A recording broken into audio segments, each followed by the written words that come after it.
Welcome to Unit 3.1, where today we're going to talk about the chain rule. The chain rule is basically taking the derivative of a composite function.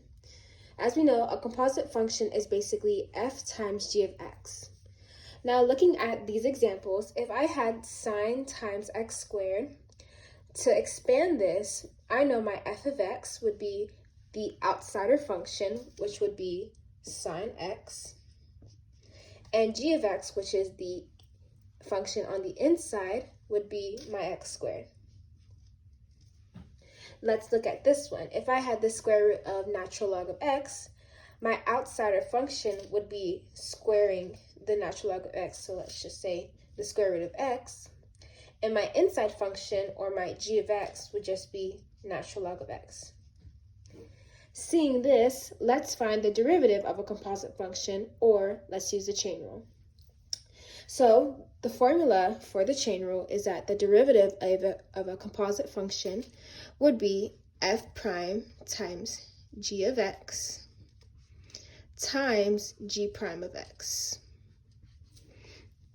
Now let's do an example. If I had y equals x squared minus 5 to the power of 4, and I wanted to find y prime, I would first expand this. So my f of x would just be putting everything to the power of 4, and my g of x would be the inside function, which is x squared minus 5.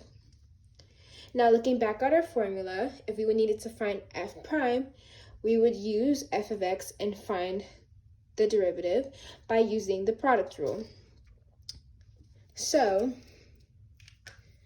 we would take our power of 4 to the front, keep whatever in the parentheses staying in the parentheses, and do 1 minus our power, which would be 3. Our g of x, if we wanted to find the g prime of x, which we would ultimately need to find, we would just use the constant multiple rule and the constant rule. So we would take 2 to the front, also using the product rule. It would be 2x. Negative 5 is a constant, so it would just be 2x. Now that we know our f of x, our g of x, our f prime of x, and our g prime of x, we can now plug in the functions that we need into the formula. So the first thing, f prime, we know that f prime is going to be 4 times g of x, which we know g of x is x squared minus 5 to the third, times g prime of x, which we found to be 2x. And that would equal the derivative of x squared minus 5 to the fourth by using chain rule. Thank you.